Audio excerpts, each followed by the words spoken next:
Again. Fields for the end zone. Moore. Touchdown. With time. Throws it short. Foreman with the catch. Foreman to the end zone for the touchdown. Warriors' long pass of the day is 15 yards, and it's intercepted. Picked off by Jalen Johnson. Johnson untouched for the touchdown.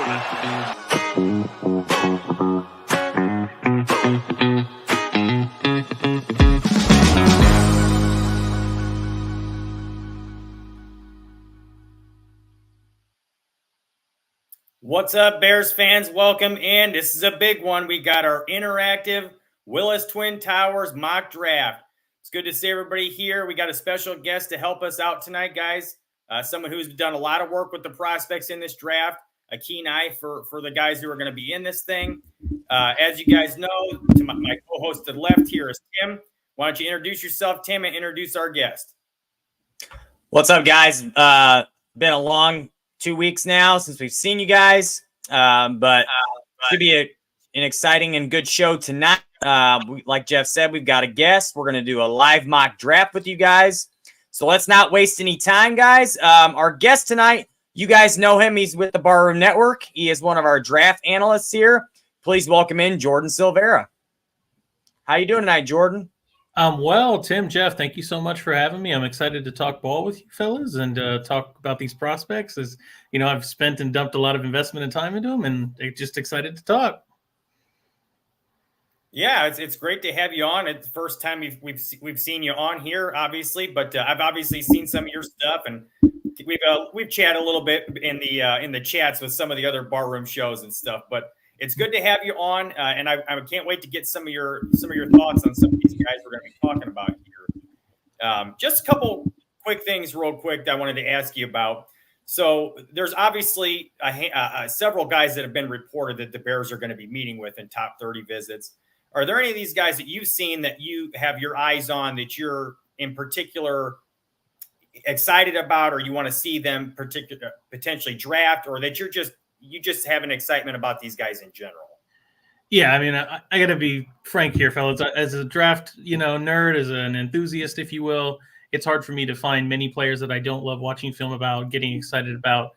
After all, you want to have a glass half full about life. So very seldom will you find me watching a prospect just, snoozing or going, oh boy, I don't like this tape. But obviously Ryan Poles, great evaluator. It's hard to argue with a lot of the progress he's made in some of these first two drafts that he's had. And so a lot of these prospects they're bringing in on 30 visits, there's a lot of reasons to be excited for. And really the Bears, the world's at their hands with this draft. You have a franchise quarterback coming in the door at 1, and yet you get to still bolster the roster at number 9 or even trade back and just accumulate more assets. So there's really very few avenues where this can go wrong or go awry.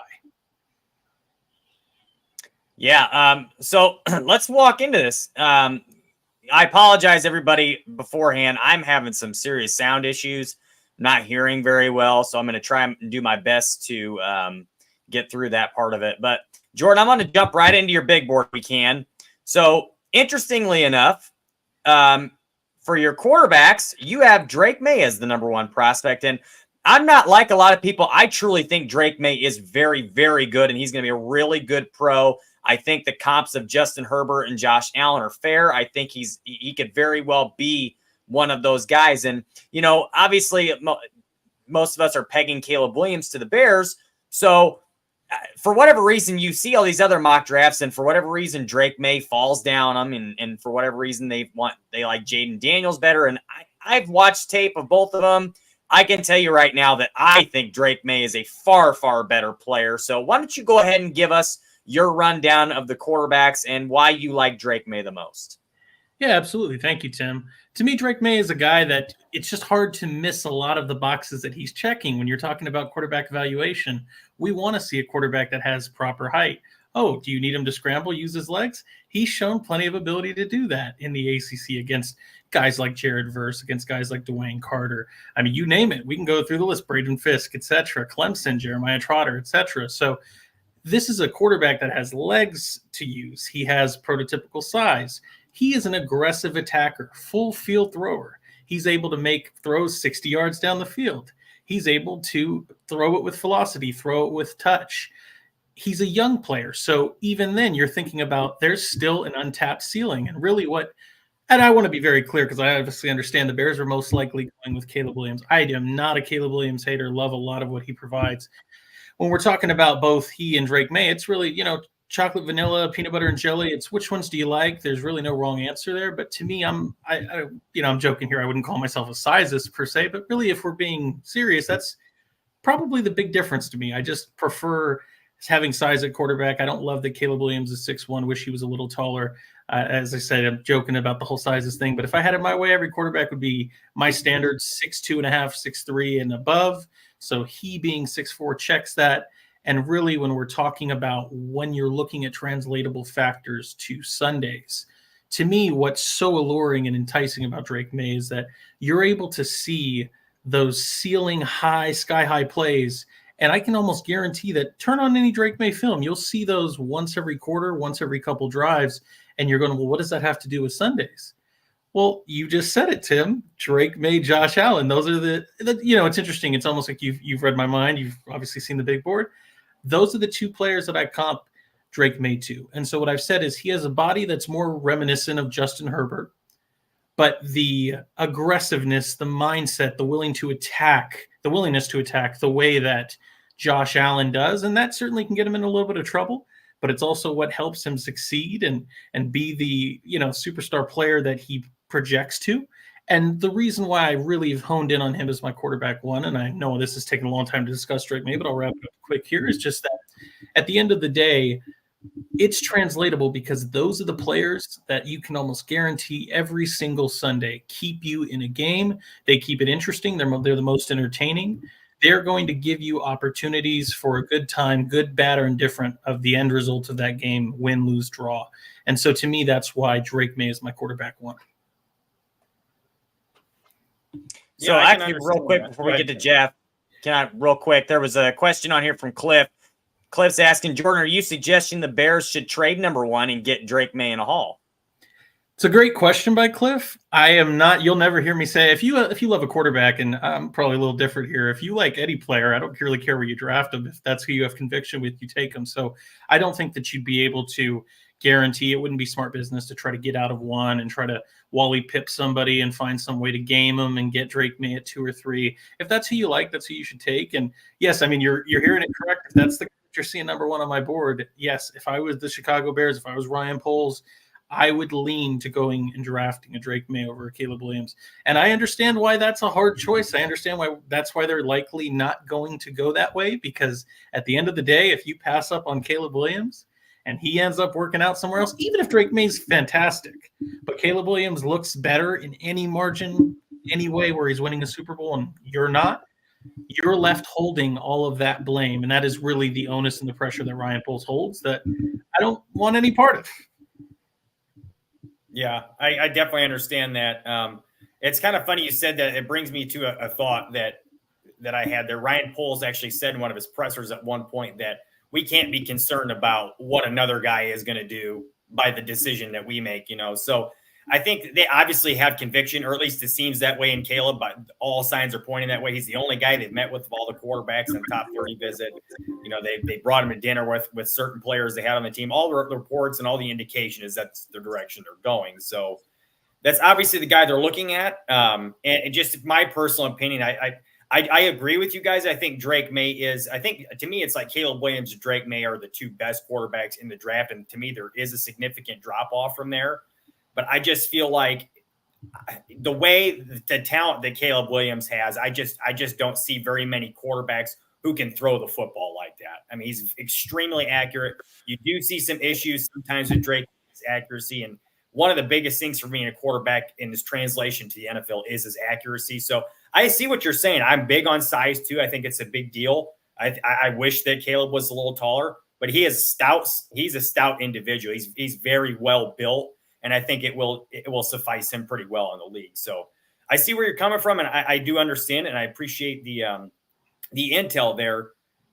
So I if they could move down and get more, maybe they would, but apparently they've made their decision from all indications here that Caleb was their guy. So, and I agree with you. If you had conviction, a guy, you just take him, whoever it is. So I think and to be very clear, as I said earlier, there's no problem at all with Caleb Williams being the guy. There's a lot of inspiring tape. A lot of what he does is, I call him a virtuoso playing quarterback, and that is somebody that's doing the magical, doing the majestic. And I wouldn't say that Drake May doesn't do that. It just looks a lot different. I mean, there was, speaking about what Ryan Poles was talking about earlier this offseason, there was a statement he had made about, an artist versus a surgeon or something of that sort. And to me, it's very clear when I talk about that virtuoso with Caleb Williams. Yeah, that's an artist. That's somebody that you're watching do something that's one of one, not really going to be recreated.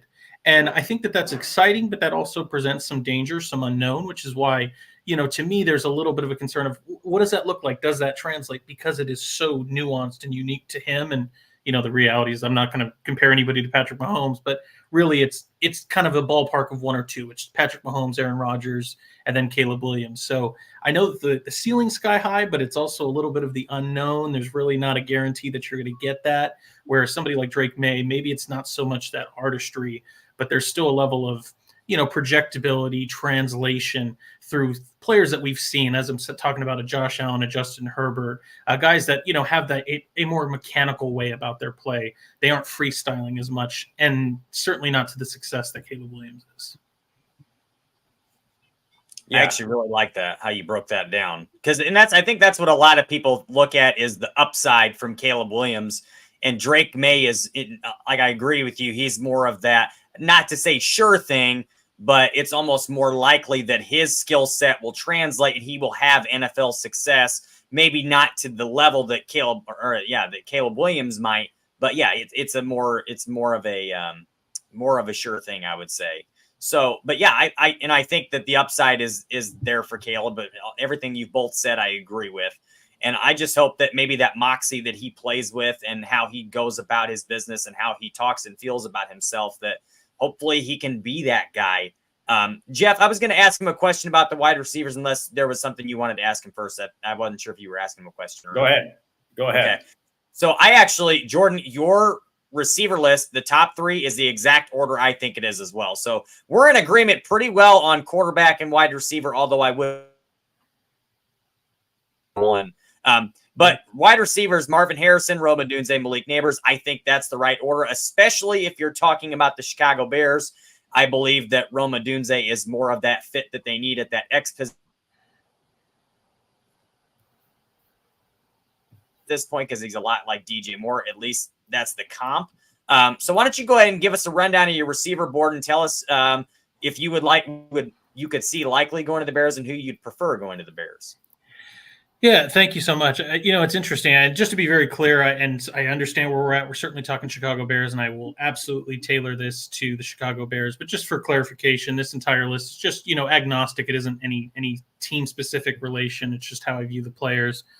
So with that said, yes, in a perfect world, I think what the Bears need is an X receiver, somebody that, and to me, yeah, everybody's got a little bit different of an expectation of what a wide receiver one is or what an X wide receiver is. But, the comparison I always like to make, and I understand I'm talking about a Hall of Fame player here, is Michael Playmaker Irvin, a guy that Troy Aikman could consistently rely on to get the ball to, somebody he knew would win on any given rep. And to me, certainly, I think that that's Marvin Harrison Jr., but that's exactly why he's at the top of the board. That's why there's a big belief that he's gone at number 4 to the Cardinals if they're not trading out, certainly to the Giants if they can't secure a quarterback.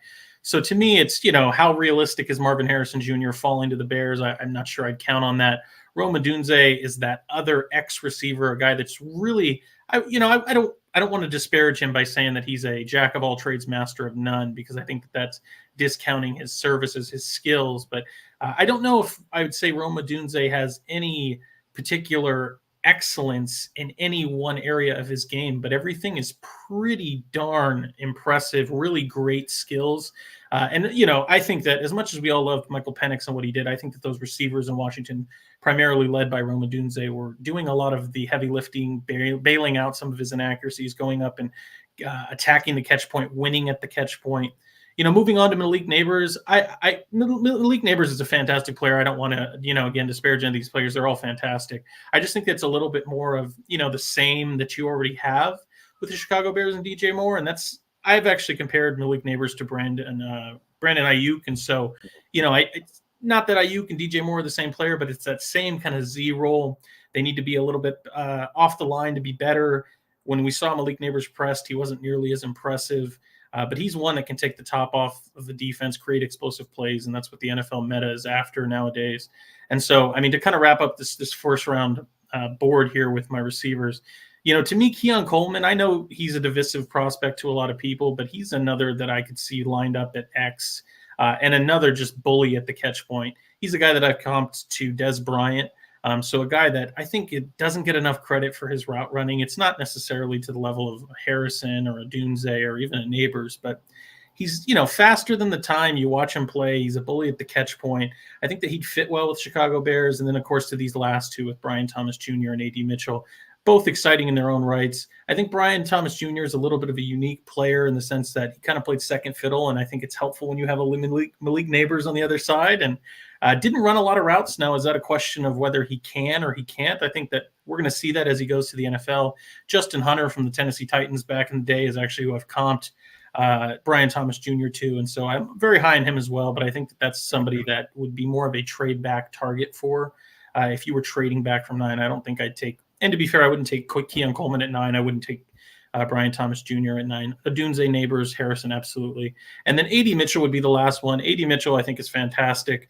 But there's, you know, questions about the lack of effort on his plays from time to time.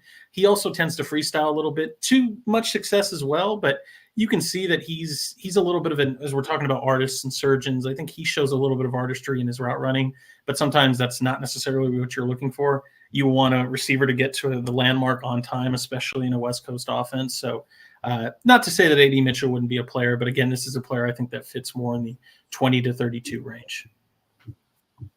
Yeah, I have a tendency to agree with a lot of that. And the one guy that I noticed, I was going to say about A.D. Mitchell too, as well, is I love his tape. I think he looks like he could be a phenomenal player. There, like you said, there were some issues with his motor, and I have actually heard there were some off-field concerns with him as well. So that may kind of push him around a little bit, but I think there's no doubt his tape is first-round tape. He could be very, very good. One guy that was on your list that you had down at the bottom of the second round was a little surprising to me was Xavier Worthy from Texas. There's a lot of people who are very, very, very high on him and think he's a first-round prospect. So before we get, I don't want to take up too much more of your time here before we get into the draft. So, our mock draft, I should say. So, just if you don't mind, give me your thoughts on Xavier Worthy. And I noticed you have the yellow on his name there. Is that because of the speed factor there, or what is your overall thoughts on him? Yeah, and forgive me, I should have probably explained that beforehand. With any of these boards that you're seeing here, people that have that white text next to their name are what I'd call blue chip prospects. These are the ones that have kind of elite traits, elite abilities, and I would say there's a multitude or a myriad of them. It's not just one particular calling card or signature trait. And speaking of, calling card signature traits, when you're seeing anybody that has yellow text, those are people that I've identified that I'd say have a particular calling card or signature trait or ability to their game that really stands out. They may not have multitudes of these things the way that those blue chippers do, but in these particular cases, Keon Coleman, you heard me mention it a couple times, really a bully at the catch point. He's a ball winner. That's his calling card, his trait. Malachi Corley, a guy that really is an aggressive, angry runner, just gobbles up yak and run after catch yards. And then Xavier Worthy, as much as you've obviously hit it, it's just about that world-class speed. That is his calling card. That is what's going to get him. I don't want to say it's what's going to get him drafted. He's a lot better than other guys that are being, he's been comped to, John Rosses and things of that sort, Henry Ruggs. I think he's a better receiver than a lot of those guys were with their own respect. Maybe not Ruggs, but, certainly John Ross. So I don't want to say he's just being drafted for the speed, but if that's what you're going to hang your hat on, drafting Xavier Worthy, that would be one of the traits that you could consider. the thing with him is, and it's all about preferences here, to you Willis brothers here, in the sense that I think that when you're looking at the receiver class, it's about what flavors do you like, what archetypes do you like. And I like speedy, fast receivers, but I also like receivers that aren't afraid of contact. And I want to be clear, I am a fan of Xavier Worthy. There's a reason he's in the second round. But at the end of the day, I think that speed that shows in a straight line isn't necessarily always on tape. I mean, I can pull up a rep where TJ Tampa, a corner from Iowa State, who I'm also a big fan of, who's a bigger corner, isn't exactly the fastest, literally is able to catch up to Xavier Worthy on a mesh concept. And that's not what I would expect to see from a guy that's, pulling out 4.21 speed. And, beyond that, he's a shorter frame. So I think that when it comes down to his ability to produce yards after the catch, he needs a runway. He needs an ability to kind of get up to speed and get going. And that's not to say he's slow, but at the end of the day, there's a specialized role for him. And if I have to build a special role for a receiver, that to me says I probably shouldn't be counting on that guy as my wide receiver 1 or 2. I want him as a complementary piece that we can find a way to kind of funnel or work into the offense. Yeah, I was just going to say, in any case, I don't think the Bears would be taking a guy like that at 9. It would be a move down scenario for Xavier Worthy, but I do like him. And I tend to agree with you. The size, it makes you a little concerned about what all he can do, but I really do love that speed. I mean, and the Bears obviously do too. They go after a lot of guys with speed. So like I said, I don't want to take up too much of your time before this mock draft. And there's other things we could talk about before we do this, but I want to get into it because I don't want to run out of time afterwards. And I want to kind of dig into some of the guys that we actually do draft if you're willing to do that with us. So absolutely. Yeah. So let's go ahead and get into this thing and get it started. And obviously, guys, in the comments, as we said before, we want you guys to be a part of this. So whenever we get to a pick, we want your thoughts on the guys that are available in there. And obviously, this simulator has its own big board, which is going to vary from Jordan's. It's going to vary from just about anybody else's. So we want anybody's thoughts on what guys are there and who they might like. And I'll tell you guys the same thing I said at the top of the show.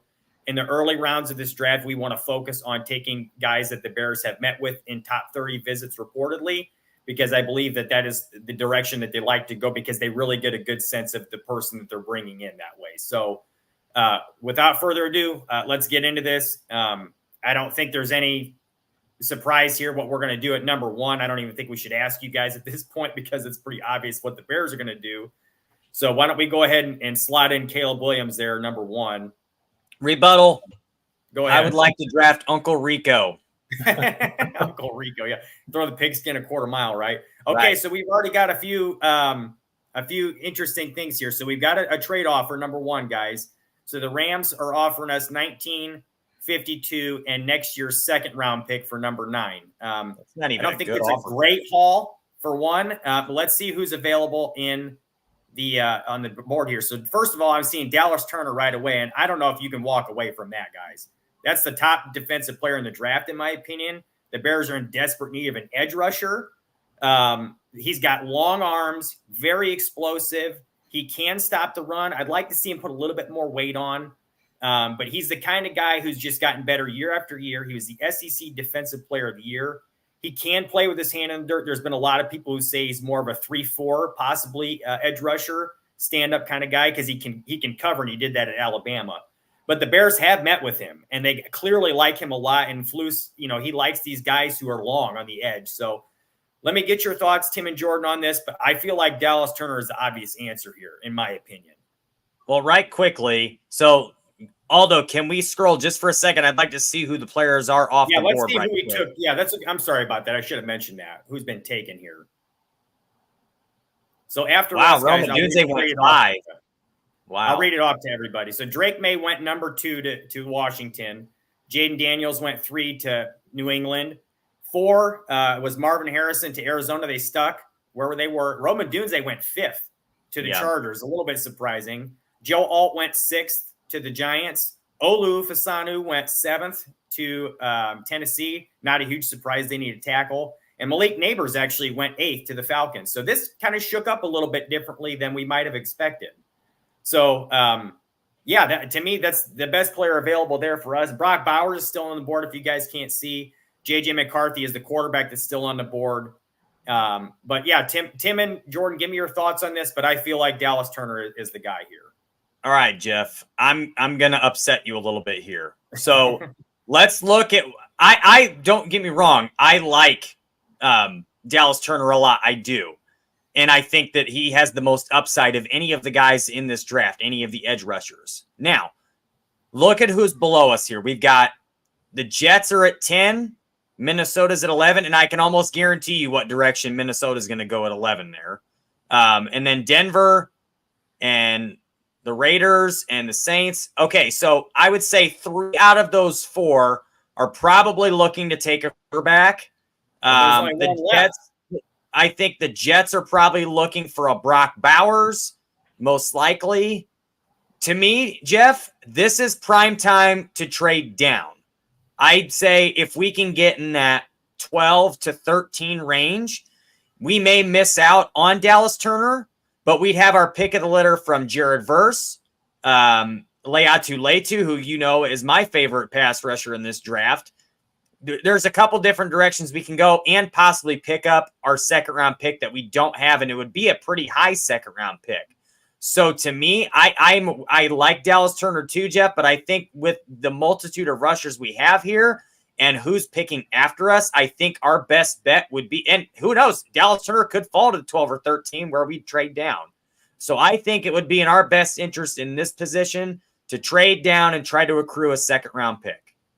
Okay, so before I want to get Jordan's thoughts on this, but before that, there's been a question in here in the comments if we have another trade offer. As far as I know, the only trade offer we have is to move down to 19. So, Tim, 12, 13 isn't even an option at this point. We don't have an offer for that. So, yeah, there's only one trade offer, and it's from the Rams for 19, 52, and next year's second rounder. To me, that is – you've got Dallas Turner sitting there waiting for you to draft him, and you want to move down to 19 for a second-round pick and another second-rounder this year at the end of the round.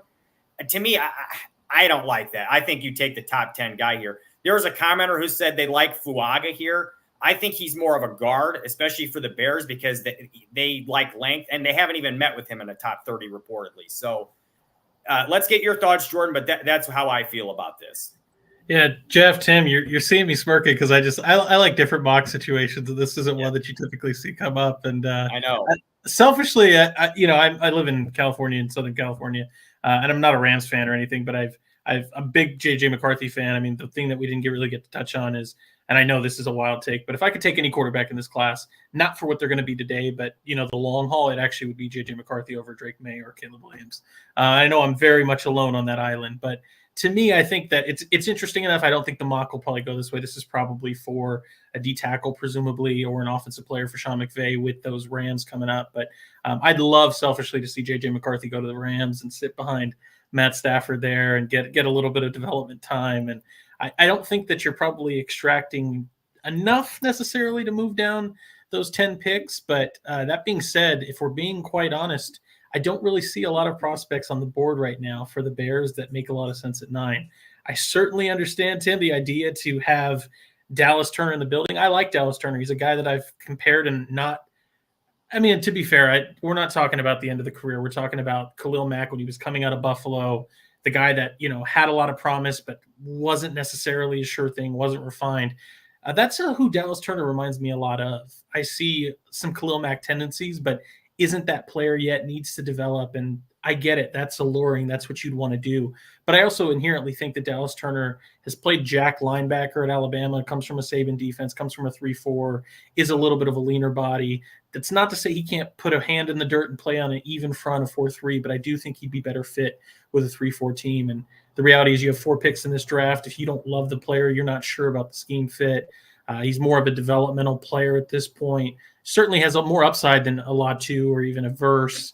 He's not quite that guy there yet. So do you really want to spend number 9 on that? And for that reason, I would say it's probably best to trade back. Doesn't have to be with the Rams. Maybe you could propose something to, as you're saying, moving back with the Vikings. You probably wouldn't want to trade J.J. McCarthy to a division rival. Maybe you'd elect to go with the Denver Broncos or the Las Vegas Raiders. But I think inherently I wouldn't be wanting to pick a player at 9 if it were me.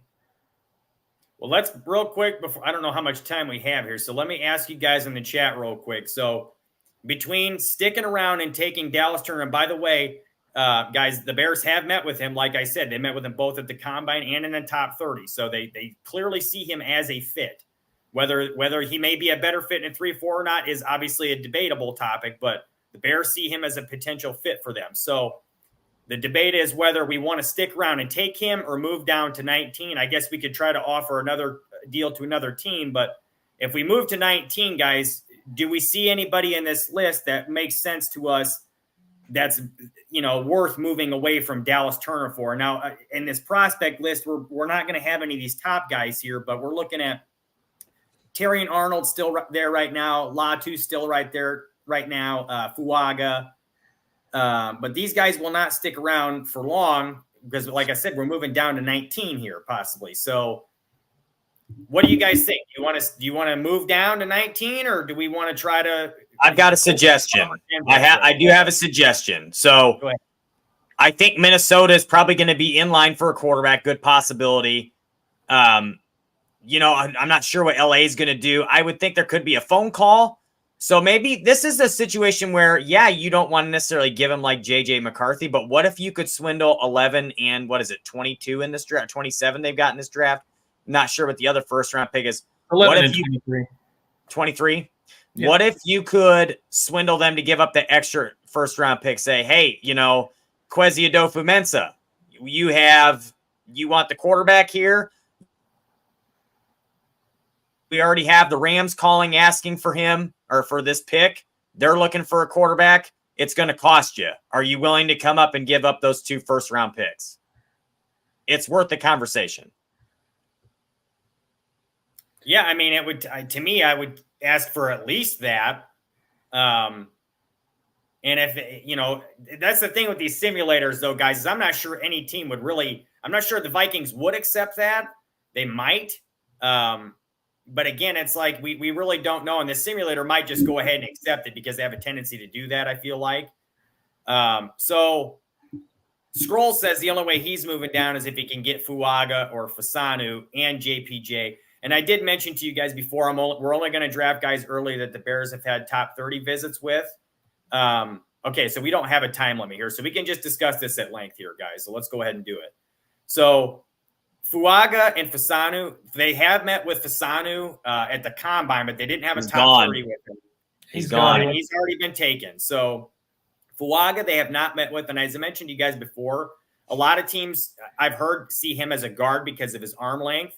And the Bears clearly value arm length in their tackles. So I just don't see him as a fit for them, especially considering the fact that they haven't even had a top 30 visit with him. Now, Jackson Powers Johnson is an interesting one because they have met with him.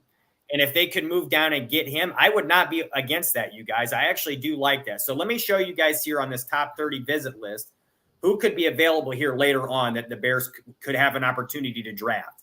One of those guys is Graham Barton, who they've met with. He is a tackle from Duke, but he projects as a center in the NFL. He has played center early on in his career at Duke. Not a ton, but he did. And he projects that way in the NFL. So if the Bears are looking for their future center, this guy is he's a very good option later in the first round. Good player. He's one guy. Another guy that they've met with who could possibly be there later in the first round is Tyler Guyton. He's an offensive tackle from Oklahoma. He's got good length, strong. The guy, he's got big body. He just looks like the kind of guy the Bears would like. He moves well. And I do want to get these guys, your thoughts on these guys too, Jordan, when we get to you here as well. But Tyler Guyton was another one who could be there. J.C. Latham. Now, I personally think he's going to go a lot higher than other people do. I think he's one of the premier tackles in this draft. But he could potentially be there, and the Bears have met with him. He's a very, very, very good offensive tackle prospect who's incredibly strong. Once he gets his hands on you, it's done. So I would not be surprised. I wouldn't hate it either, but he is a right tackle, so that's something to keep in mind as well. Latu is a guy they've met with. I don't think he's still going to be there at 19, but he's a really good pass rusher. Who else is on here? Let's see. Adunze, he's already been taken. Jackson Powers Johnson, we just mentioned. He's a center, another guy who could still be there. The Bears have met with him. He's a really good center prospect. Chop Robinson, the Bears have met with him as well. He's a potential guy who could Tons of upside. Later on. Lots of upside, very athletic. Arms are a little shorter than you'd like, but the Bears have met with him and do like him. And then other than that, I believe Jared Verse is the only other one, and Xavier Worthy from Texas, as we talked about earlier, wide receiver. But Jared Verse is an edge from Florida State. Big, strong, stout, run-stopping defensive end. I don't think he's got quite the pass rush upside as some of these other guys, but he's got a very, very high floor, in my opinion. So those are the other guys that are first-round grades on most people's boards that we could potentially move down and look into there. So let's get your thoughts on some of those guys, Jordan. Which ones do you like the best? You're on mute right now, so we might have to get your thoughts again on that. Thank you. Yes, for catching me. I like to make a joke. I should put like my $5 in the jar for every time that happens on these virtuals. But yeah, I mean, to me, it's a real bummer because I think not that I think that the Bears need a left tackle. I think that Ryan Poles likes to be able to say I was correct with my 5th round pick, and we love Braxton Jones. But I certainly think that Olu Fashanu would have been a great option, but unfortunately he's gone. So to me, the player I'd be most aligning with, and I do think it's a huge vacancy on this roster right now, is that other edge opposite Montez Sweat. And so you're looking at, again, Dallas Turner, Leatu Latu, or Jared Verse. And to me, Jared Verse makes the most sense. He's a guy that has familiarity, putting his hand in the dirt, playing a 4-3 end. I wouldn't say he's similar to Montez Sweat per se, but I think it's a good pairing. He's a pocket pusher, knows how to convert speed to power, does have some advanced moves in his toolbox as a pass rusher, is a relentless motor, runs hot. So I think that's the guy I would be most aligned with in picking up, because edge is not – I don't want to say edge is a bad class, but the reality is you're not going to be able to get an edge that's remotely close to the top of the market here in the 2nd, 3rd, 4th, etc. So I think that's, to me, if you ask me one guy that I'd really silo in on, it'd be Jared Verse. But I don't think you need to take him at 9. All right, so I'm gonna make the executive decision, Jeff. I think we should offer Minnesota, or make a trade offer with Minnesota and try to get that 11 and 23 and see what happens. If they can do is say no. Let me say one thing real quick to you guys before we do this, but I'm not against this. So I totally agree with Jordan with what you just said, and especially because the fact we're talking about edge rushers. So we got to consider something here, guys. For one, how many great edge rushers hit the open market? How often do teams have an opportunity to take great edge rushers? It happens at the top of the draft. How often do we anticipate them being at the top of the draft again in the future? If this team goes the direction that we hope it does, and we expect it to with the number 1 quarterback we're about to take here. I don't know that we have another opportunity to take a premier edge rusher like this at the top of another draft. So I like Jared Verse a lot. I'm with you guys on that.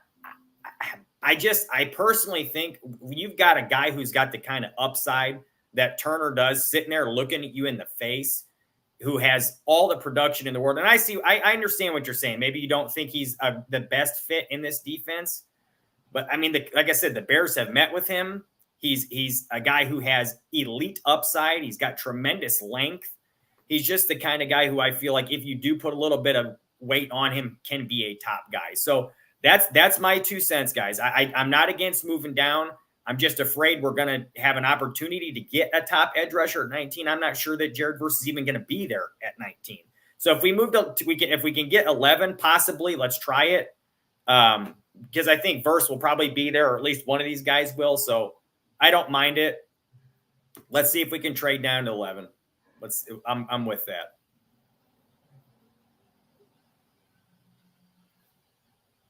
So we've got a couple comments in here. Couple guys are saying they're good on moving down because the trade down scenario looks nice and we can potentially get an edge next year. But like I said, guys, I'm not sure if we're going to have a higher pick like that with an opportunity to do this. Cliff wants to know if any of the top three edge guys are blue chip. I personally think that Dallas Turner is blue chip as far as his potential, and maybe he hasn't quite put everything on tape yet, but man, he flashes it. I just think that if there is anybody who has blue chip potential as far as edge rushers, it's him. But what is your thought on that, Jordan? Yeah, I mean, per my board, I don't have any of these defensive ends rated as blue chippers. The only actual blue chipper I have in the defensive front 7 in that defensive line would be Johnny Newton from Illinois. But that's not to say that these guys aren't great. I mean, this is, to your point, if we're splitting hairs here, absolutely. Is Dallas Turner my top rated edge? Absolutely. But I think that to the point that we've been making, do you take do you take Dallas Turner at 9 and not accumulate any future picks? Or do you roll the dice, move back 3 or 4 spots, potentially lose out on Turner? He could still be there, but let's play the worst case here. You lose out on Turner. You've now accumulated more picks, and you're still able to take my second edge and one that I think fits the Bears better in this case, which is Jared Verse. I think really that, to me, is the sweet spot. You can kind of have your cake and eat it too. I'm going to move back, still get a good quality edge, still fill a team need, and still acquire more picks. Cliff's got a good question here real quick.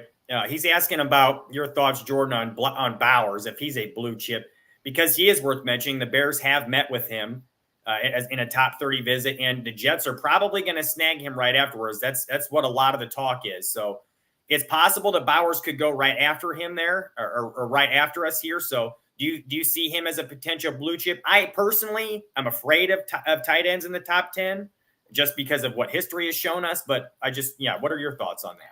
Yeah, he is a blue chipper in this class to me. And certainly it's almost a damn if you do, damn if you don't. You certainly don't want to pass a blue chipper. But in this case, I'm with you, Jeff. I don't have any issue with tight ends. It's just a situation where you do have to specialize your deployment of them and find ways to incorporate them into the game plan. And I know that we're talking about they need a receiver, but that's the whole point, is that Keenan Allen could theoretically be gone a year from now. And the idea of getting a receiver was to kind of have a guy grooming to fill the Keenan Allen role.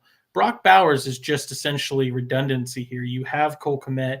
You just brought in Gerald Everett, who has familiarity with the scheme. I don't know where Brock Bowers is going to fit on the Bears roster, considering that you just paid Cole Kmet. That's your tight end 1. That's your Y.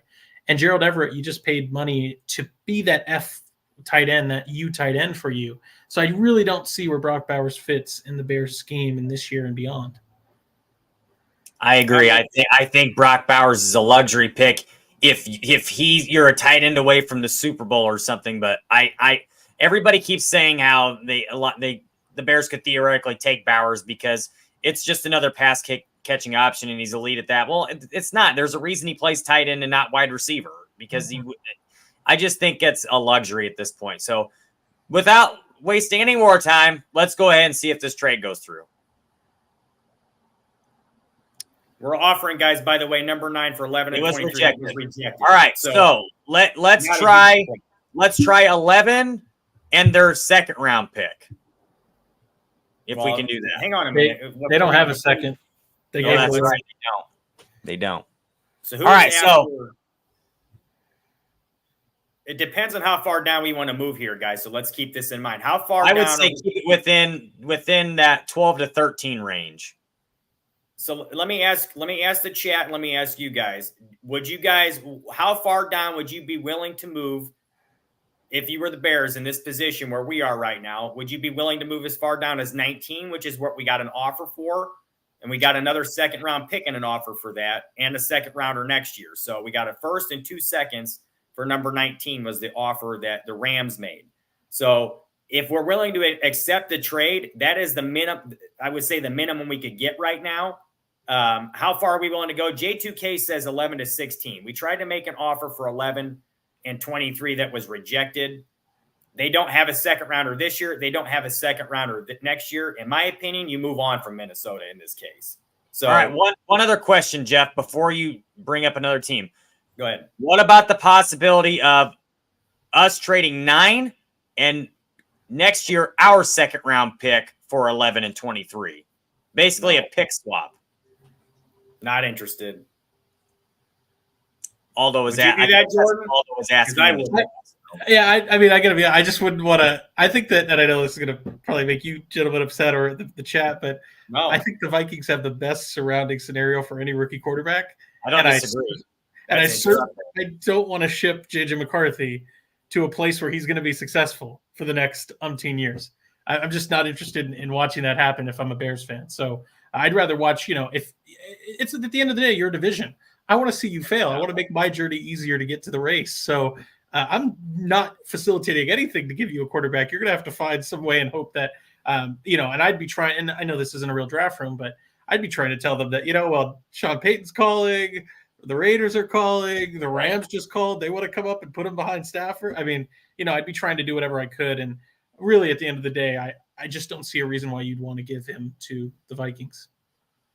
Yeah, I was just going to say, I mean, really, typically we don't see trades in division anyway, so I'm not surprised they rejected 11 and 23 regardless, because that's 2 first-round picks to move up 1 spot or 2 spots. So, and I agree with you. I'm not sure you're going to try to allow your division rival to get the quarterback that they want. So I would just move on from Minnesota in the first place. And like I said, I mean, you guys know how I feel. I'd be taking the edge here, but if we're going to move down, I don't think we move down very far. I would say maybe I agree with like 12 to 16. So I wouldn't take that deal for 19, though. I was going to say, let's try, actually, really quick, let's try 10. Let's try New York and see if they want to come up a spot to get Brock Bowers. Let's see. Jordan had a suggestion. Let's see what he has to say. I was just going to say, I think, what if we try the Colts? The Colts could be fighting with the Jets for Brock Bowers, adding another piece for Anthony Richardson to throw to. Yeah. They also could be wanting to come up for their corner number 1, because the reality is they're at 15. You're not moving back too far. I think you could still get a verse at 15, a Latu, maybe if Turner falls, maybe a tackle that's more in that range if you want. And there's options at 15, and you're able to still be in a reasonable range, and I think you could be able to squeeze some extras out of the Colts.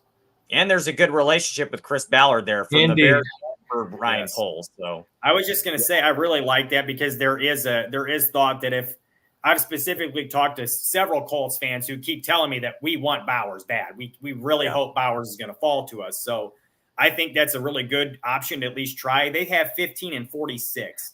I think that's more than fair. I would maybe ask for another late round pick also, and see if we can get it, because I mean, moving down 6 spots for a second rounder, especially a mid-second rounder, I feel like we should get a little more than that. Let's try 191, Aldo. I think that's certainly can, Aldo. I think the only thing I'd push back, and let's see if they go with it.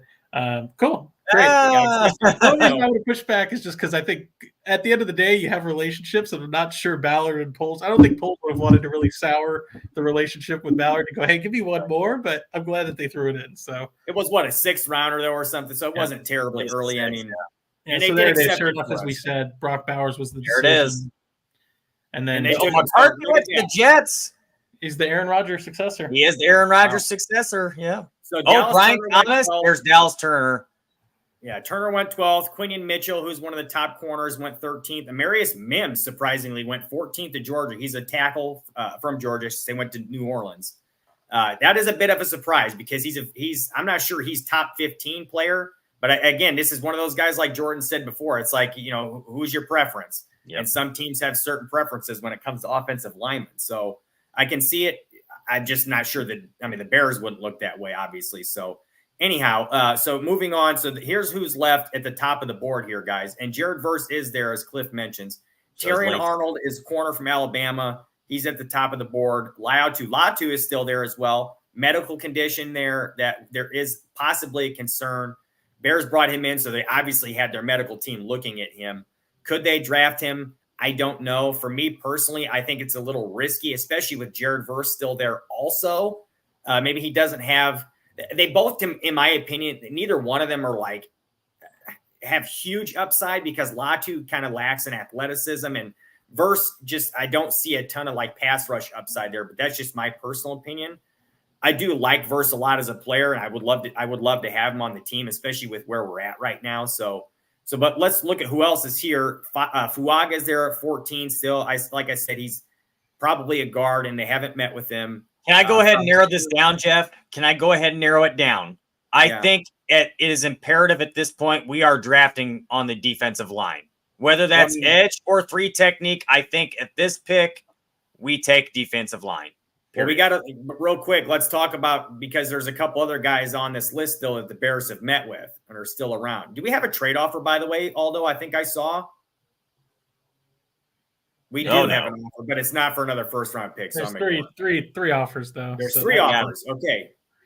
Okay. So here's another offer, guys. So Pittsburgh is offering us number 20 and number 51 to move up to 15. So that gives us another second round pick, and Philly's doing the same thing. They want to move up from 22, and they're going to give us 53, which is obviously not as good as Pittsburgh's offer there. So what do we get in the first trade? We got a second rounder this year and a 6th rounder. Yep. So now we'd be looking at 2 second rounders if we took the deal from Pittsburgh. So we'd have number 20 and 2 second rounders this year.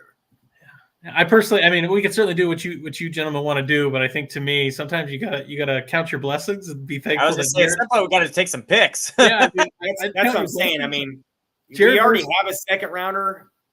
Jared Verse is sitting there. We need an edge. But so here's a couple of other guys they met with, though, also guys that are on the list here. J.C. Latham is still there. Bears have met him. Chop Robinson is still there. Bears have met him. So there are some other options, but I'm with you guys. I don't think you can't keep trading forever. At some point, you got to take a guy. And Verse, I mean, he's, like I said, a really high floor, and it's an edge. It's, you don't have a chance to get edges very often, especially a guy who can plug in on the other side of Montez Sweat right now and probably come in and start because he's got such a high floor. He is a little similar to Sweat, in my opinion, as far as the way they play. I would like to get a little bit of something like yin and yang over there maybe, but I'm not against taking Verse here, guys, if that's what you want to do. I think that, to me, that's what I would do. I count a blessing that he's even here. I don't think it's a guarantee he'd make it to 15. So the fact that he's here makes it a pretty easy one to run up the card for me. But again, that's me. My only argument is, and I like Letu the most because of the multitude of pass rush moves. He just knows how to get to the quarterback. Like, that's what he does. And I think that we're a very good run defending team. I think this is a position where we can just get somebody who's going to rear back and go after the quarterback. And as long as the medicals pass through, why not take the chance on the guy? I mean, he's played for 2 years without issues, without, re-aggravating the injury. And he's just been uber productive. That's what he does. And I've been telling Jeff that I look at him a lot like Aiden Hutchinson. Maybe not the guy that had the most upside, but you just know he's going to get after the quarterback. So, and I'd be fine with Jared Verse here, guys. I'll let you guys make a decision here, but I like Letu as well. And I would be okay with taking him here. So, well, real quick, Chad, go ahead. Medicals, and I don't like the lack of athleticism. That's what I was going to say too. I mean, go ahead, chat. Go ahead and tell us your thoughts.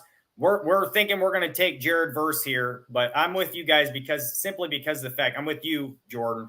The medicals are scary to me, and I think Verse is just a way safer pick here. He's got a really good RAS score, 9.6. He's a great athlete.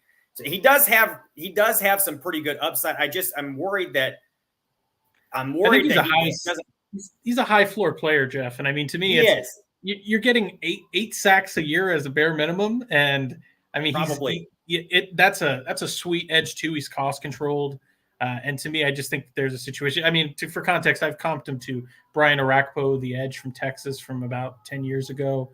Another high floor player with exceptional strength, the ability to exceed even that floor. But there is a certain comfort to be had in the draft room. I'd have to presume that just to be able to rest your head and sleep easy that night, knowing I got a player that I don't have to do much projection for.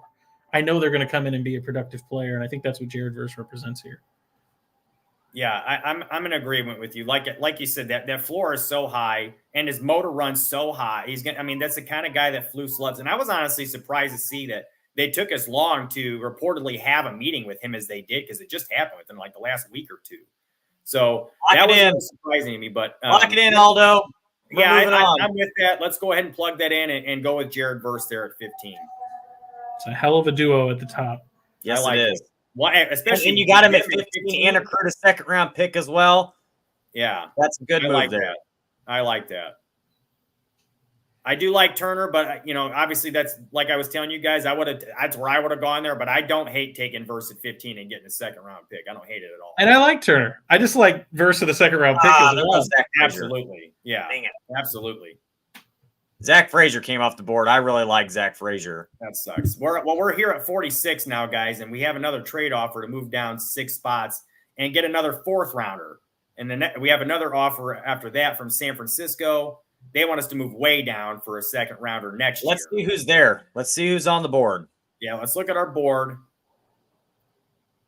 We've got those kids. So here's who the Bears have met with so far. I'm not seeing anybody yet. Can you keep scrolling there?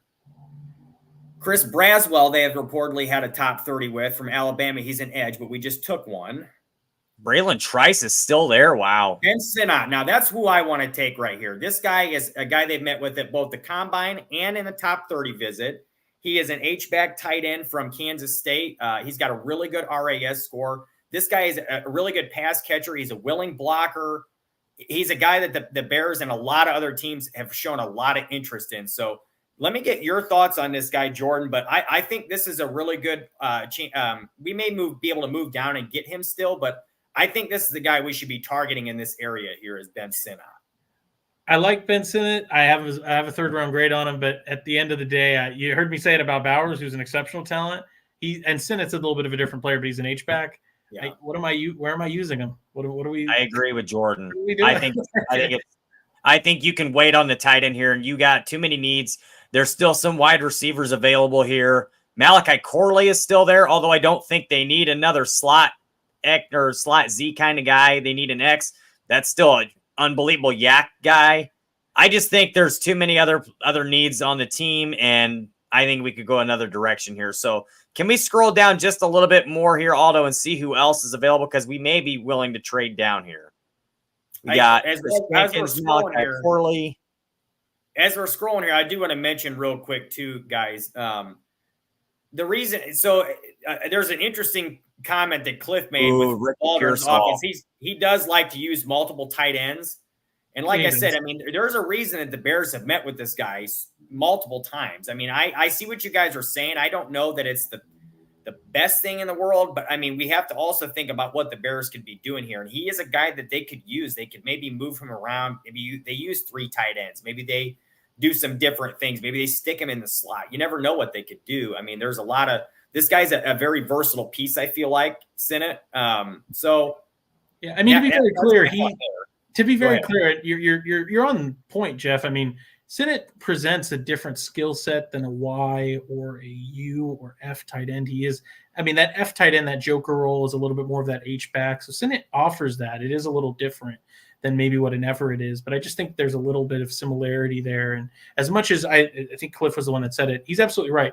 Waldron's offense does utilize a lot of 13 personnel. I just think at the end of the day, is that what you really want to spend a 2nd-round pick on is the 3rd tight end for those unique packages, when we could go get a guy like an A.J. Barner or a Tip Ryman or an Eric All or somebody like that with that 6th-round pick, and then that's where you find your 3rd tight end. You know, that player that we're talking about luxury picks, that 3rd tight end is not high on the priority list when you're not running 13 personnel as a majority of your packages. Can we? I think we move down here, Jeff. I think we move down a few spots and try to find somebody who we've either had a top 30 with or more of a need, because we have a lot of edge rushers here at this spot of the draft. There's a lot of running backs, it looks like a few defensive backs. I don't see a whole lot of guys the Bears would be looking at. I really like Ricky Pearsall. I know Aldo's a big Ricky Pearsall guy. He's going to be down here a little bit. I think we should try to move down, maybe pick up another 4 and see where that goes. So I'm not against that. Real quick, like I mentioned to you guys at the start of the show, I really, really like Pearsall. Like I'm with you guys on that. I like him a lot, but the Bears have not reportedly had a top 30 with him. So I do want to, like I said, I want to stick to that for the first couple rounds here. So if we may move down here, but let's see. I want to look at this board here, Aldo. Who's left on the offensive side? Because I want to see if there's anybody else that maybe I'm not seeing that they have met with in this area. Have they met with Jalen Polk? No, not in the top 30. So Sinnott was one of them. If you can keep going here, I'm not seeing anybody else really. Cedric Van Fran they've met with. Not in the top 30. Yeah, I'm not seeing any of these guys that have had top 30s. Jatavian Sanders, they have met with him, but not a top 30. So, I mean, I love Christian Haynes. He's my guard 2 on the board. He's a great player. Yeah, I'm not against that. Looking at this right now, we might not even have the option to take a guy that we've met with at this point. So we might just be taking best player available. I'm fine with taking Christian Haynes or trading down a few spots and then moving on. So I'm not opposed to trading down just because we did get that offer for an extra 4th-round pick this year, and there was also next year, but let's try to get one for this year. Well, hang on. I think there was an offer to move down with San Francisco. That was they're both next year. So what was the other one? Okay, they're both next year. Next year's 2. Do the Rams have a 4 this year? No. Yes. Let's try their 4 this year. I think that's a 4th, 154. So is 99. Or no, that's a 3rd rounder. Yeah, that's 3. I would say a 4 this year. What is that? 135 or 1? I can't see that very well. Let's just what was it? They offered 52 and their next year's 4. So I would say try to get a 4 this year. So 130, like 154, I think is worth, or 134, whatever that is there, and eliminate the 4 next year. Does Haynes have center versatility, Jordan, on his tape? I haven't had a chance to watch a ton of him. Yeah, it's interesting. That's actually why I really like Haynes, is that Haynes has been a guard. I could be wrong. He may have played a little bit of center, but I don't believe he has.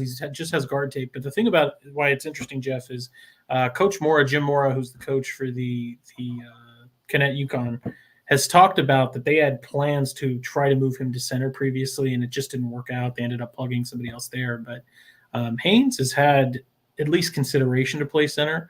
And I just also think the reality is that Nate Davis didn't have the greatest year last year. Doesn't mean he won't have a great year this year, but it's a 3-year deal. He's entering in. You could probably cut bait after this year if you didn't like it. Tevin Jenkins still remains unsigned. He's also not reliable. He's never played a whole season. So I think that having some guard backups is helpful, particularly, again, when we're talking about a shorter quarterback that doesn't want the pocket pushed in, having some extra security there. And if he could play center, even better. You're just kind of adding more to bolster that support system for Caleb. Yeah, I wouldn't hate it, because especially with the fact that, blanking on his name right now, Nate Davis did not have the best year of his career last year. Let's make it simple. We're drafting Christian Haynes. I mean, I wouldn't hate that. I wouldn't hate that. The only thing I would try to caution against is just that moving back a lot is always fun. It's always interesting too. But and I'm not saying we're over trading back. We're doing it, in an egregious amount. But I do think that at a certain point, there are players that make sense, that fit what they do. I'd get it if he was, Cooper Beebe, who's my top guard, but he doesn't necessarily fit what the Bears want to do. Where Christian Haynes, his tape is such a blast to watch. So he's one of my guys. I say a lot because I think he's a fit, and they may have met with him. Maybe if it's not a top 30, there's a good chance they've met with him, and there's going to be somebody that they didn't meet with. So let's go ahead. We got to start moving along with this. So let's go ahead and just take Christian Haynes. Jeff, are you on board? Yeah, let's just do it. I'm good with that. I already know who I want to go with the 3rd rounder if he's there. I think you're saying Jalen Polk, but. No, not that one. That's the only part I think that you're desperately missing right now is you need. I do. It is a wide receiver. It is a wide receiver. And Jalen Polk just went off the board in the bottom. I know who you're already thinking of, Tim. You do, and he's there. Let's do it. Brendan Rice, baby. Let's do it. Brendan Rice. Let's hide these offers real quick, Aldo, because I don't think we should probably take a guy here depending on who we got. So he's an X. He's the son of the greatest wide receiver in the history of the game. I'm saying do it. Let's go. Brendan Rice, if he's there. So at the top of this list here, we've got Roman Wilson, I think, is their top. There he is. Here. He's right up there. All the way down at 131, Tim. Yeah, but this is PF Pro Football Networks. I think he's going in the 3rd round. I've been saying this for weeks now. Yeah, I think he will too. So I want to get Jordan's take in a second here, but so Roman Wilson is a lot. So he's a guy that I see a lot of up and down takes on.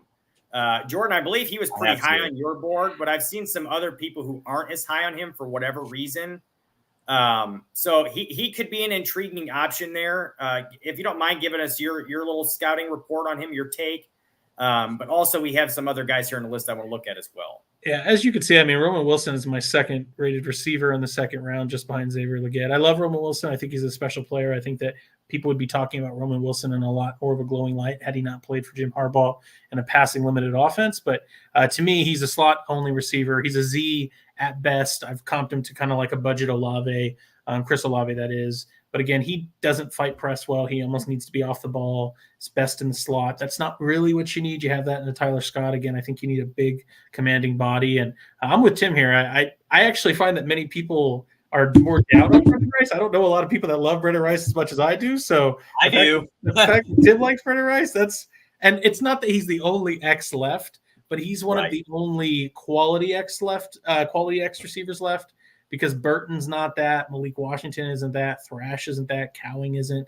Baker's kind of more of that power slot to me. McCaffrey's, again, much lower on the board, a little bit more of an experimental developmental player. So really, when you're talking about X receivers, Brendan Rice is that. And I want to be clear, I also don't know if I see Brendan Rice as an X from day one. I've comped him to kind of like a Michael Pittman Jr. I don't think he's that player yet, which is why Michael Pittman went like 35th overall. But Brendan Rice can play that power slot role, and as he develops, he can eventually take on the X receiver role. And as you know, you're just adding kind of cherry on the top that Caleb's played with them. They have a good relationship. There's enough reasons there why I think you'd want to take him at 75. Well, just to piggyback that a little bit really quickly too. So yeah, I agree. And they have Keenan Allen this year. So this is a perfect opportunity because Keenan Allen can be an X role if he needs to be. He's going to play in the slot. What better person to work with Brendan Rice his first year in Chicago. And guys, I know I keep harping on this, and let's be real. Do not expect him to be his dad. It's not going to happen. And maybe it does, but you can't have that expectation on him. But he's going to be a good player. If you think that he's not going to have a successful NFL career, you'd be crazy because of who his dad is. And you can see the talent already. And you know he works hard. He understands the NFL. He grew up in this game. So I just think that, how often do we see, the sons of former professional football players have good careers? More often than not. I just think this is a slam dunk where we're at. He can play the X and hopefully groom into that role. This is a perfect transition for him. Like you said, Jordan, he's a teammate of Caleb Williams, and he's a big touchdown target for him. I just think this is a no-brainer here. And I know Pro Football Network says he's like the 131st. I'm telling you, he's not. He's going to be a third-round pick or better. I've heard people say second round even. So I just think this is the ultimate place to go for him here in the third round. Let's go ahead and take him and plug it in. I personally, I don't know if I love it. I think it's a little rich for him to go 75. I don't think he's not a very good route runner. He's got, I'm with Jordan. I'm not sure he's going to walk in and be an X right away. I don't think he is. Yeah, he's a target of Caleb's. They obviously have a good relationship. I think that he could be a good player. I don't think that, him being Jerry Rice's son is going to lead to him having great NFL success. Like I said, I just don't think he's a great separator, great route runner, but I think he could be a good player. And at 75, I don't hate it. I just don't love it, but we don't really have a ton of options here either. So my only point, Jeff, is just that if you look at the board, what other receivers later on are fitting this same archetype or mold? They're just not there. That's literally the only. I get it. It's a little rich for me too. To be fair, he's my top-rated receiver in the third, and I do think some team could get wild and take him at the bottom of the second. But I understand that he's maybe not ideally what you're looking for. But this is the way the board fell out, and you didn't have a top receiver you could have taken in the first or the second round. Keon Coleman, Thomas, Mitchell, they were all gone. So this is really kind of your last stop at the on the train tracks to get an X receiver, a potential one, of course. I think the only guy it's the third round. I think this is where you take that chance too. Yeah. You might be reaching a little bit, but it is the third round, and he's not Bayless Jones. He is certainly not Bayless Jones. So let's go ahead and plug it in. But I was just going to say the only guy I can think of that the Bears have a meeting with that has this kind of potential X, could be a potential X, is that Flournoy guy from, was it Southeast Missouri State? I think it is. And he's a later, maybe even UDFA guy. So I think this is probably the route to go. Let's go ahead and take Rice here. Lock it in. I'm buying a Brendan Rice jersey. All right, now we're back on again at 122 here. And if we can get all, I think we're just on wide receivers. Can we go to the all list? Oh, we're not up yet. They're still going. Yeah, we're watching it fall here. So Kieran Amagadjie was one of the guys that just went. The Bears have met with him. He's a tackle from Yale. He went in the third round. I wouldn't hate that for the Bears either if they took him somewhere in that area. I actually really would not mind them taking him at 75 even. But I'm with you guys. It's going to be hard to find a receiver with that kind of archetype later on in the draft. So I don't hate the Rice pick either. And I was seeing Mason Smith falling, and I was like, if he made it to the Bears at 122, oh my god! Here we go. We're up. So here we go. Andrew Phillips is a corner that they've met with from Kentucky. Everybody loves this guy. There's been tons of teams that have met with him already. Like I said, the Bears had a top 30 with him. He's an athletic guy, very athletic guy. And like I said, he's a very popular target. He could potentially be maybe a safety if he's got enough size and athleticism. I'd have to ask you about that, Jordan, if you see that yourself. But I could possibly see he's 5'10", 190. So maybe not, but possibly he's a very good athlete. So I could see it. Dylan Lobby is also here in this area, guys. The Bears have met with him twice at both the combine and in a top 30 visit. He is also a punt returner as well. And this guy is a good athlete, like a really good athlete. He's 5'9", 206. He played at a small school in New Hampshire, but I was just watching film on this guy today even. And he's surprisingly fast. He's got really good vision for a guy who's played at a small school like that. And like I said, he's a punt returner. So he's something that the Bears could very well look at in this area. Cam Hart is on this list here. Yeah, Jeff, I want to ask Jordan about Cam really quick. So yeah. Jordan, we had Charleston Bulls on our show last week. He's been on a couple times with us. He works for Rivals and he covers Notre Dame football. And we know that the Bears have met with Cam Hart, you know, with that size, 6'3", 202, 9+ inch hands, 33-inch arms. We think there's a good possibility that he could be a safety possibly in the NFL. And what do you think, Jordan? You think that he could transition into safety and maybe be a draft pick here? Yeah, it's an interesting idea, Tim. One I've actually not even thought of, just because I think that inherently when you're talking about kind of transitioning, and I mean, for what it's worth on my big board, I have actually I put players in multiple positions if I think they have that fit. Cam Hart's not one that's even I've entertained because I think that's a hard transition to make, to ask a guy who's been playing corner to all of a sudden jump to safety. He's a big frame, kind of, you know, at 120, James Williams, very similar player in that respect. If you were to ask Hart to move to safety, it's not a traditional fit that you would think. And I think with a guy like Cam Hart, if he was playing safety, he'd kind of become a specialist the way that James Williams is, where they're taking on tight ends, they're taking on power slots, which he could do. But I think at this point, you have a quality secondary. You know, that's the whole issue with Andrew Phillips, who I'm a big fan of, and I would laugh. I don't know. I'll give you fellas $100 each if Andrew Phillips is here at 123 on a week from now. It's not going to happen. No but way. You know, Andrew Phillips, I love, but Andrew Phillips is a nickel, and he is a diminished, smaller guy. Not diminished, but a diminutive, smaller guy. If you were to try to move him to safety, so. And I like safeties. I think safety is an important position. I don't think it gets enough talk and enough run with the Bears. I don't think Byard is a long-term answer. And Brisker needs to show more, frankly. But I just don't see, you don't have a natural safety calling out to you here. Phillips is a nickel and Hart is a press man, cover 3 guy that's really made to play on the outside. So I think we can all agree that Phillips is not going to be there at this point, almost completely unlikely. So I would say let's narrow it down to 2 players they've met with, and I would say let's go.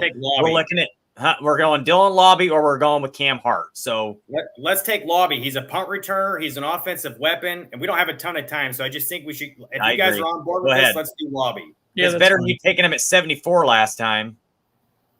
Yeah, let's take Lobby. I like him. Here. I'm good with that. Or Lob, however you say it. There goes Cam Hart right away at 127. Mason McCormick, a guy the Bears met with at the combine, I believe. Smith Wade. I don't know if we have any more picks left. We might have used all ours. We have 1 pick left. We picked up that additional 6. We got 191. That's right. There goes Luke McCaffrey. A lot of people like him and think he's very underrated in this draft. And he's obviously the brother of Christian McCaffrey. So there's a lot of good family gene there. That's for sure. There goes Marshawn Lloyd. Wow. All the way down to 163. I don't think that's going to happen. Probably not. Because he's a lot of people consider him one of the top running backs. Garrett Greenfield, offensive tackle from South Dakota State. I believe South Dakota State. Bears met with him. He just went off the board. He's got good traits. Strong, got a good punch. I was watching his tape today too. Elijah Jones, guy the Bears met with, just went. Here we So go. they're up again here now at 191. Mo Kamara's there, and he's an edge rusher a lot of people like. I'm not sure if he's going to make it all the way that There far. is no way he's making it this far. No way. Him and I watched Maris Liufau play at Notre Dame a lot. I think he's an interesting guy there. Good, probably be a good teamer. He'd probably be a good teams guy. It's a late round pick, 6'2", 234. RAS score is not real great. I mean, this is that time you guys, but I know that there was some tight end appreciation. So yeah. Certainly, if you want a third tight end, this would be the time to go do it. Let's see who we got here. I love Callan Castle's a guy they've met with at the combine. He's down at from 217 there. A guy went to Tennessee. Probably could be a UDFA. Yeah. I mean, it's funny. Those top three guys, though, they're three guys I hold in very high regard especially at this point. They all three, they offer a little bit of a different flavor. Barner is a Y that's a little bit undersized, but I think he has more receiving chops than what he showed at Indiana and Michigan, respectively. Dallin Holker, who I'm a big fan of, is that H-back kind of. I don't, please don't mistake me as I'm calling him Ben Sinnott, but I like to always think that there's certain players at the top of the draft, call those Coca-Cola or call them the name brand, and then you have these players that are kind of discount versions, kind of like a Kirkland brand, if you will. And to me, Dallin Holker is a Kirkland H-back, a Kirkland Ben Sinnott, if you will. And then McLaughlin's just a very interesting player. He's an older prospect, but actually outproduced what Gronkowski did at Arizona. He's a frenetic blocker, not the greatest, needs to work on his hand usage, but he's a smart player that knows how to get open and receive. Yeah, I wouldn't hate that. It looked like Barner had the best RAS score of all of them. We know that the Bears love their guys with high RAS scores. So 8.7 at 6'6", 251. I mean, shit, I wouldn't mind that. Can we go one more time really quick? All the available players. Let's see. Anybody on this list? I just don't see Kamara ending up there, although I think if he is there, that's what they would do. That guy's got a lot of upside. Can we scroll down a little bit more and see if there's anybody else here that they've had a top 30 with? I love Brennan Jackson, but you already have an end. You don't really need it. Right. What about a free technique or another defensive tackle? Anybody here screaming out at us? I like Logan Lee, but I think he's a later draft pick, a guy that could be UDFA. Cromera's interesting. Cremedy's okay. But, yeah, I mean, the reality is any worthwhile interior defensive linemen the quality ones are done before round 6. Right. I like Barner here. I like the RAS score, and like you were talking about, he just sounds like he'd be a good fit for the Bears. He's got good size, and they could use another tight end. I mean, especially in this offense. So why not? Is he a good blocker? Have you seen that on his tape? Yeah, I mean, you don't play as much as he did for Michigan if you're not willing to block. Michigan, right? Yeah. And I mean, to be fair, I like it. To give some extra context, Colston Loveland, who's not in this class, he's going to be a first-round pick next year by all accounts, unless he dramatically falls off. He was more of their receiving. He was their star tight end. He was more of their receiving tight end. That was outside of Roman Wilson, J.J. McCarthy's favorite receiver to go to. And that the reason I bring that up and why is that important is because Barner was actually the guy that they expected to do more of the blocking, to be that secondary kind of, gritty guy, pack a lunch, put your hard hat on and get to work. And so I think, to me, Barner makes a lot of sense there. And again, I think he's a better receiver than he gets credit for. Lock it in, because I think we need a blocking tight end. Saying he's one of the best tight end blockers in his class. So he's seen him as well. And look, I mean, I think this is a perfect fit. The guys, I mean, maybe he could come in as a 6th offensive lineman right off the bat and help block, who knows? We need a fullback too, because I don't think we're going to have a fullback, so you could line up in the backfield even. Let's do it. Lock it in. There's our draft. All right, guys. Number 1, we took Caleb Williams. We moved down and took Jared Verse at 15. We took guard Christian Haynes from UConn at 46. Brendan Rice, wide receiver, USC at 75. Dylan Lobby, running back from New Hampshire, who also is a punt returner at 122. He returns kicks as well.